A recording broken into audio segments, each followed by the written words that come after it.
Hey there, Mama, and welcome back to the Moms Overcoming Overwhelm podcast, episode 29. I'm Emily McDermott, and I am here beside you on this journey as we work together to declutter your home, head, and heart.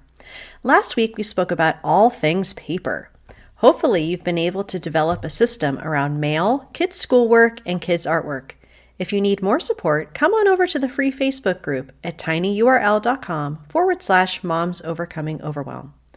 Also, thanks to your support, I'm so close to reaching my goal of 100 5-star reviews in Apple Podcasts by April 1st. At the time of recording, I have 15 more to go to reach my goal. Once I hit 100, I'll be doing a fun giveaway for my listeners. So if you haven't already, leave your written 5-star review, and thanks so much for your help. This week, I'm thrilled to be talking to Desirae Endres. Desirae is a wife, mom to 2 girls, and the host of the top-rated podcast, Minimalism, where she encourages her listeners to pursue a less cluttered, more intentional life. What I appreciate most about Desirae is that she's more interested in how our homes feel rather than how they look. When it comes to decluttering, it's not about how little stuff you can own, but about how to live with more intention and purpose. And today we're talking about how to allow kids to be, well, kids. With all the mess that can come with crafts and pillow forts and tea parties with 50 stuffed animals, while not going crazy or feeling like we'll never get out from under the mess. So what do you say? Grab that notebook and pen, and let's dive into today's conversation with Desirae Endres. Hey there, Mama. Are you tired of all the stuff crowding your home, calendar, and mind? Do you wish you could say goodbye to the endless to-do list running around in your head? Want to declutter but don't know where to start? You're in the right place. Welcome to Moms Overcoming Overwhelm, where you will find proven and practical solutions to declutter your home, head, and heart. Hi, I'm Emily, a wife, boy mom, and simplicity seeker. I struggled to get pregnant and felt overwhelmed until I discovered decluttering could create the physical and emotional space I needed to become a mom. Now, 2 kids later, I've transformed my life and motherhood by developing simple systems around decluttering, capsule wardrobes, kid stuff, cleaning and tidying, meal planning, time management, and more, and I can't wait to share them with you. If you're ready to reclaim the time and energy you crave, be present with your kids, and finally enjoy the life and motherhood you so deserve, let's kick overwhelm to the curb, shall we? Grab your lukewarm coffee, your notebook and pen, and clear off some counter space. Let's do this. Well, hi, Desirae. Thank you so much for being a guest on the Moms Overcoming Overwhelm podcast. I'm so excited to be here. Yeah, so we connected over Instagram, and then actually I was blessed to be a guest on your amazing podcast, Minimal-ish. And if anyone listening to my podcast hasn't already listened to your podcast, I don't know what they're doing. So they just need to go over when we're done with this chat and listen. I've been so inspired by you, and you're one of my podcast mentors, one of my minimalism mentors, if that's a thing.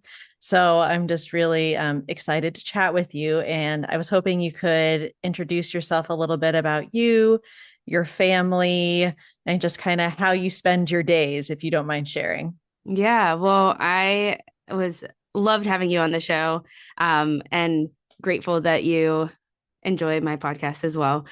Yours is fantastic, and I'm so glad that you started one. So I am a mom to 2 girls. I have a 5-year-old and an almost 8-month-old, and I just spend my days right now, podcasting and being home with them. And it is wonderful. I absolutely love it. And before that, I just left my teaching job. So I also have a teaching background as well.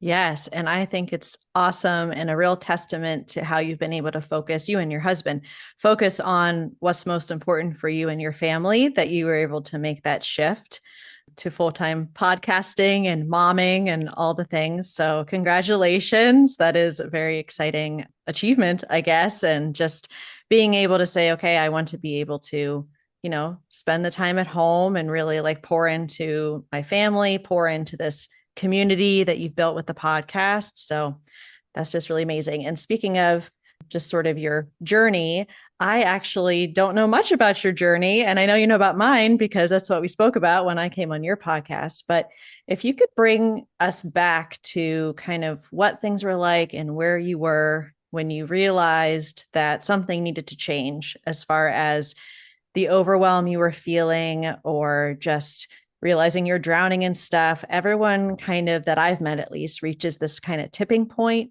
where they realize, okay, yes, I need to make a change. So can you bring us back to that time and what the catalyst was for you decluttering and simplifying? Yeah. So it was probably about 5.5 years ago. No, 4.5 years ago. Sorry. I was like, wait, that's before my daughter. 4.5 years ago. My daughter was, a little younger than 6 months old, my oldest daughter. And we were living in Virginia. So I had my first child without much family around and much help. And I was brand new to motherhood, obviously, and feeling somewhat overwhelmed by it because I had just made the transition to go back to work at the time. And I was only working part time, but the days that I was home almost felt more overwhelming. I wanted to be home with her. So there was that aspect of it, but I didn't really know what it was. I just, I think there's part of that that's normal, that feeling overwhelmed when you're a brand new mom, or whenever 5 years into motherhood, there is a part of motherhood that can be overwhelming for many of us.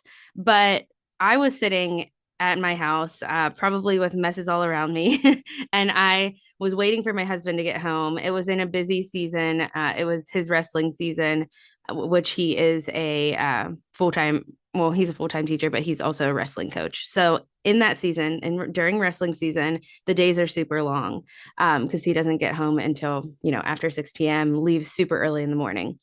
So I was just trying to pass the time and I put on the minimalism documentary. I enjoy documentaries and I just saw it on Netflix. I was like, oh, that's interesting. So I put it on and I was captured by it right away. I paused it, waited till my husband got home and played the rest of it. And it's funny because he kind of naturally tends to being a tidier person in general. And I was the opposite of everything in that documentary. And so I realized for sure that I needed to make some kind of change. It appealed to me right away. And he just was all for it because I think, there's always, not always, but there a lot of times there's those opposites in a marriage. And he had spent the first 4 years of my marriage or of our marriage adjusting to me and my messes and just kind of my chaotic way of being. So just seeing that, I knew that, there was a different way to do things. And it wasn't about the fact that I just like wasn't good at organizing or I didn't love cleaning. It was more so, well, if I have less stuff, then it's going to make a huge difference. And so we decluttered right away within about 10 days because we were about to be on our spring break for school. And so we were both off for like 2 weekends and a whole week. And we decluttered as much as we could. And then we decided to move shortly after. And we kind of made this decision to take a leap and move back to where my family was, which is Pittsburgh. And we made that decision, I think, partially because of minimalism, because it wasn't just about letting go of stuff, but we were also starting to question like what are our values, what do we really want. We don't actually we can scale down our budget too so that we can make this leap and kind of trust that it's going to work out. And I can stay home, so I stayed home for a little bit at that point too. So minimalism just really made us question everything and change our lives in such a big way. And I would say that it's been such a journey for me because I am really fighting against a lot of things that I like naturally am. And I don't want to make it sound like I'm adopting minimalism and it's a fight all the time. But what was a fight for me was just seeing like the image of what minimalism is online. And a lot of times, what you'll see is just these perfectly tidy homes. And no matter how much less stuff I have, that is not me because I still am, I've developed such better habits that over the years because minimalism can come along with routines and all kind of other good things, but I still am a messy person. So that has been kind of the biggest part of my journey is just slowly letting go of more things. When we moved, we let go of a lot more things, and then we moved again and let go of a lot more things. So it's been quite the journey of just like always paring down, always kind of reevaluating how much do we need, and also just deciding what does minimalism look like for us, because at first I thought it had to look a certain way, and I realized that it was not going to be that way for me. Yeah, there's so much in your story that I resonate with. I think, first of all, what a blessing that your husband was kind of on board from the beginning. I know that you speak to a lot of people, a lot of women, that's like one of the first questions you always get, right? How do I get my spouse on board? And it's great to kind of be realizing, okay, this is a way that we can live out our shared values and kind of being able to just sort of jump into it. And also with your moves, that's always a good motivator, right? To get rid of stuff because you don't want to have to move everything place to place if you don't, think it's important. But also, and I know this is kind of the one of the bases of your concept of minimalish that you talk about in your podcast, that it doesn't have to be this perfectly, curated thing. I always joke when someone's like, well, I'm not really a minimalist. I mean, I guess I don't know if I could call myself one. And I say, well, you didn't get the membership card in the mail because I got one. Because it's just like, as a joke, just like, no, you're not like arriving at this certain place if you have like the Pinterest perfect home, but it's just more, what's getting in the way of the life that you want to live, and how do you remove that so you can actually, enjoy, regardless of the season of life that you're in, or in our case, season of motherhood. You want to be able to enjoy it as much as you can, knowing that you can't control every circumstance, and babies aren't going to sleep, and there's going to be all of these issues, but at least you're able to make these decisions like, yeah, I want to live closer to family. I want to be able to, maybe work at home, those types of things. And it really gives you that freedom. And I didn't prep you for this question. So if you're like, I don't know, that's fine. But I'm curious over your journey, like something that you've learned about yourself. And maybe it is just like kind of fighting against that tendency that you were saying, that kind of you can be messy naturally, but you're able to adopt new habits. And also, what have you learned about your kids over the past, 4.5 years as you've been adopting this new lifestyle? Yeah. I think the one thing I've learned about myself is that I need to work with myself. So I kind of talked about how I can be often find myself fighting against myself with things like decluttering or trying to make these routines. But I mean, I think we all do. We have to learn about ourselves and know ourselves so that we can find things to that are actually going to work for us. And that doesn't mean we can't aim to grow and change, but we can help ourselves along that journey by doing things that are going to actually help us get there, instead of trying to adopt these practices that are totally against like who we are and maybe our abilities. So I've learned that a lot in just different ways that I have tried to adopt routines and tried to, especially like cleaning routines and things like that. I've learned that obviously I need to have less stuff in certain areas of my life, like my closet. If I have more than like a handful of items in my closet, that doesn't mean I only have a handful of clothes, but those are just like the things that I'm rotating at the time. It's just going to be a mess in there. It just doesn't, like, I do not spend my time hanging up all of my clothes if I have a lot of them, and I'm not going to. So it's just little things like that that I've just decided to accept and work with myself. So that's one thing. I just wrote this down this morning. I was reflecting on the previous year, that I've also learned that I am not really good at just like going along with something that doesn't fit in with my values. Like I was after I had my second daughter, I was still teaching and I just thought I was going to make that work, but I really value being home with my kids when they're little. And I did the first time around stay home with her for a little over 3.5 years. And I value that so much. And it was really hard for me to work against that. So even though we have to make these lifestyle shifts because of it, it's worth it. So that's just something I don't know if I would have learned that without minimalism, because with minimalism we realize like, okay, we can downsize, we don't need to have fancy things. We can shift our lifestyle and still be happy, because that's not where happiness comes from. With my oldest daughter, she, I guess, something I have learned and seen with her is that anytime we declutter her room and it is tidy, she will play so much better in there. She will make a huge mess in the process, even with less stuff, but she loves the peace of that space. And I see the same thing. Like when we wake up first thing in the morning, the house is most of the time somewhat tidy, because we just tidy it up in the evenings. And she gets stuff out right away and plays with her crafts and plays with whatever, toys she decides to play with that day. So I've seen that. And I think that's probably true for most kids. It's probably not unique to her.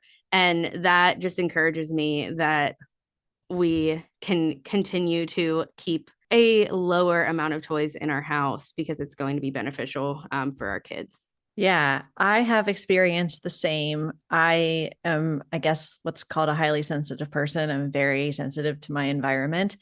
And I think before minimalism, if you would have told me, hey, when you become a mom, you're going to have, a basement where all the toys are going to be out and you're stepping on everything, I would have said, oh my gosh, I can't handle that.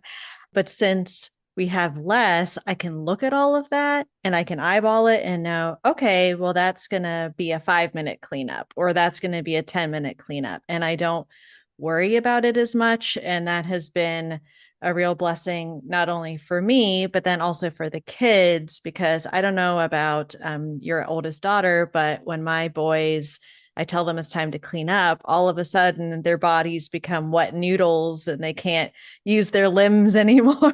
Yes, And they're like, exactly. Mommy, we need you to help. I'm like, okay. And no amount of like trying to make it fun and clean up songs and everything have really, done much for us. But knowing, I look at it and I go, okay, this is a 5 minute job. It's okay. And I wanted to kind of move into this concept that you had talked about in one of your episodes. It really resonated and stuck with me, is this concept of wanting kids to be able to show their creativity and really express themselves through play, through crafts, and those types of things. But this tension of that we want to have this tidy home, not a perfect home, not a pristine home, but a tidy home, and sort of our level of cleanliness, whatever that is for us.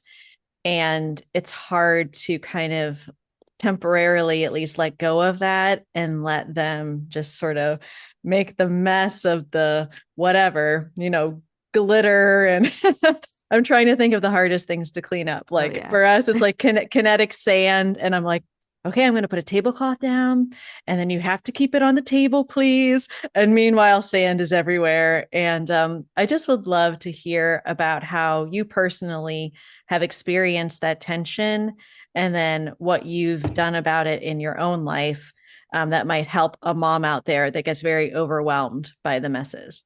So I can relate to this struggle so much. I only have one child making the messes right now, but she can make so many messes. It's like it's very impressive. She can mess up our entire house in a day at home.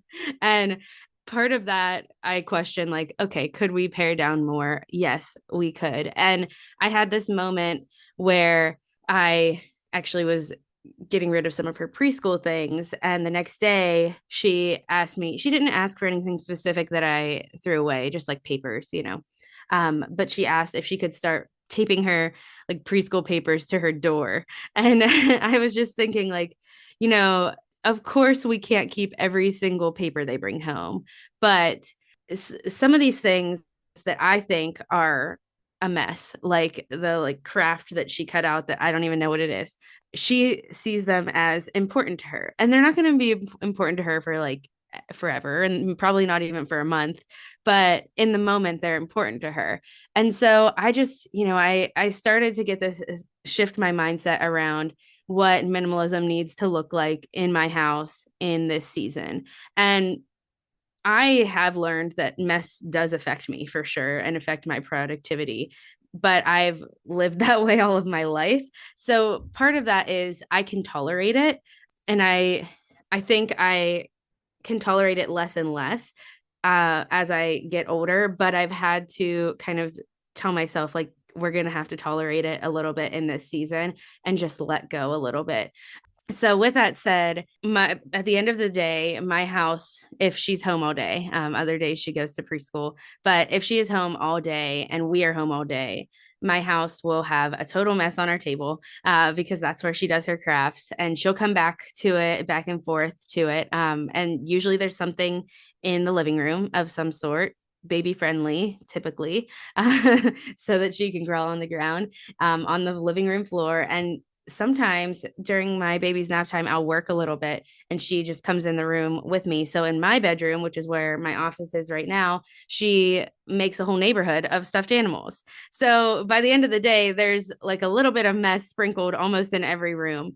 And before that used to bother me a lot. And sometimes it still does. And I'm just like, how is this even possible? Even, if we are decluttering and having less stuff, there can still be mess everywhere. But the things that have helped me is, one, I have to realize that this is just a season, and I will literally repeat that to myself, like, this is a short season.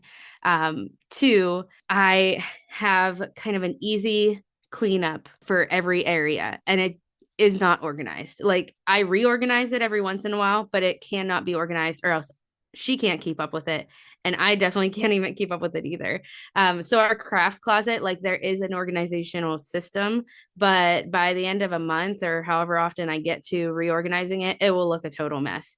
But it's away, it's behind a door in the closet. So at the end of we kind of have these little bins, and at the end of the day or earlier in the day, if we get a chance to, we'll just put all the craft stuff in this bin, even if it doesn't match, and we just shove that in there. And then she just takes the same bin out. And, periodically we will reorganize it.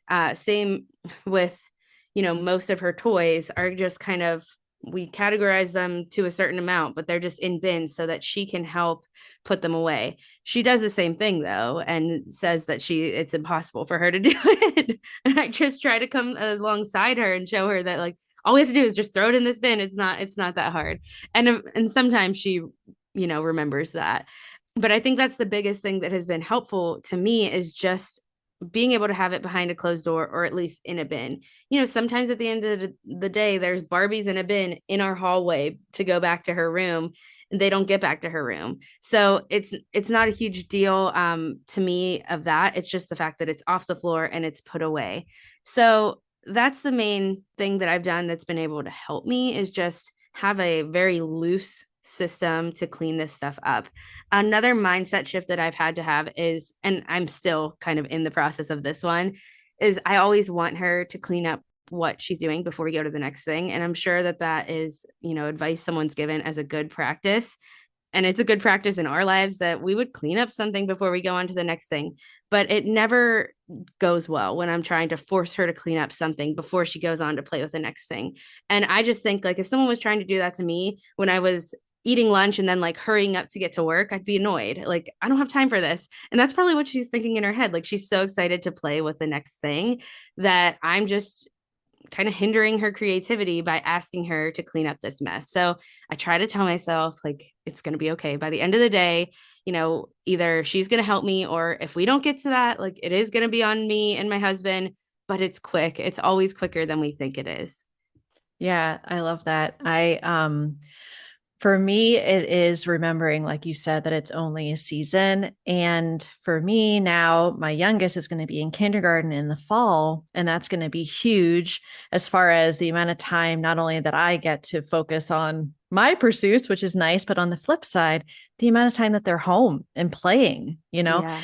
And I'm the type of person that when they're like, Mommy, can we make a fort? And I'm like, oh, I like cringe. I'm like, Mm-hmm. oh, I just think about like all the pillows everywhere and the blankets and like all of the stuff. And that's so great to just kind of remember, okay, this is just a season. We just realized with my son, my oldest, he's 6.5. And my husband the other day goes, he's halfway to being a teenager. And I'm like, oh, That's crazy. Yeah. I can't deal with it. And so really having that perspective and just knowing that super hyper organization is not always feasible. That kind of goes back to that perfection mentality that I've really tried to not listen to the voice in my head that's going, for the craft stuff. Well, all of the craft sticks have to go in this bag and all of the googly eyes have to go in this bag. It's like, no, just get it in generally the right place and put it in the cabinet and be done with it, because they have more important things they want to do. We have more important things we want to do. And again, you're not going to have the minimalism decluttering police knocking on your door and being like, ma'am, I think that your craft supplies are not organized. Yeah, Yeah. it's so true. I mean, I find that she enjoys her like messy craft bin. She always finds something, like she finds some kind of treasure to make something with. And I think to that tension of feeling like frustrated in the middle of the mess, like it might not go away. It doesn't for me. It's just realizing like, okay, I can tolerate this and it's okay. And reminding myself of that when I'm starting to feel like stressed out and anxious, because it does make me feel that way, especially forts when there's forts everywhere. But it's just like, okay, well, right now, nobody's coming to my house. Like, I'm not trying to entertain and make a cozy environment for anyone else but us here. And to her, that fort is the cozy fun she wants to have right now. So it's just like, it is fighting that tension daily sometimes. But I think as you continue to do it, it gets easier and you just, let go, relax a little more as it goes. Yeah, I think also when you have decluttered and kind of simplified things, also with your schedule, like when you have margin in your day and you have that physical margin in your home, then you're not so fixated and stressed about all of that. And that allows you to have the conversation with yourself like, okay, it's okay. It's just a season. And you're not so already, how at least I get so wound up that you're just like not wanting to hear it. Like, no, it is a big deal. And I don't want these messes all over my house. Like, I don't want to be that mom with that energy around my family. And so it is just remembering like, we don't entertain very often at all. So it's like, well, who is coming over? Probably another mom who totally understands if Yeah. things are messy. They don't care, and so it's just kind of gives you more of that freedom to enjoy your kids at this age and stage rather than being focused so much on, the perfection side of it, Yeah. which can always cause problems. Well, I want to wrap up and ask, I guess, first of all, where everyone can connect with you if they're living under a rock and they don't know where you are. If you could share that and just anything else that you have going on or want to share with the listeners. Sure. So I am on Instagram at Desirae.Endres, my first name and last name. And then you can find me at DesiraeEndres.com is my website where kind of everything lives.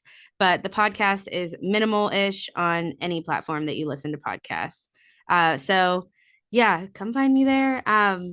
Right now, just like thinking of things going on in my world in minimalish, I'm like releasing a second version of a journal that I put out a long time ago. That's just kind of like a morning journal that helps you set up your days intentionally, because that's what I talk a lot about too, is just like how minimalism applies to our mindset and our days rather just than our stuff. Well, I will put all of that in the show notes and very excited for the next version 2, I guess, of the Simple Morning List to come out. It is Simple Morning List, right? Do I Yeah, have that yeah. right? I didn't even Okay. say the name of it. Okay. I You wanted to got make it. sure I had it right.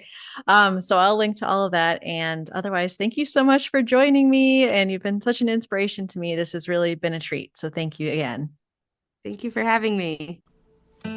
If you like today's podcast, here's what you can do. Just take 30 seconds to leave me a review. I know you're a busy mama. You're overwhelmed, in fact, but 30 seconds of your day makes such an impact. I'll be blessed by your words. They'll definitely make my day.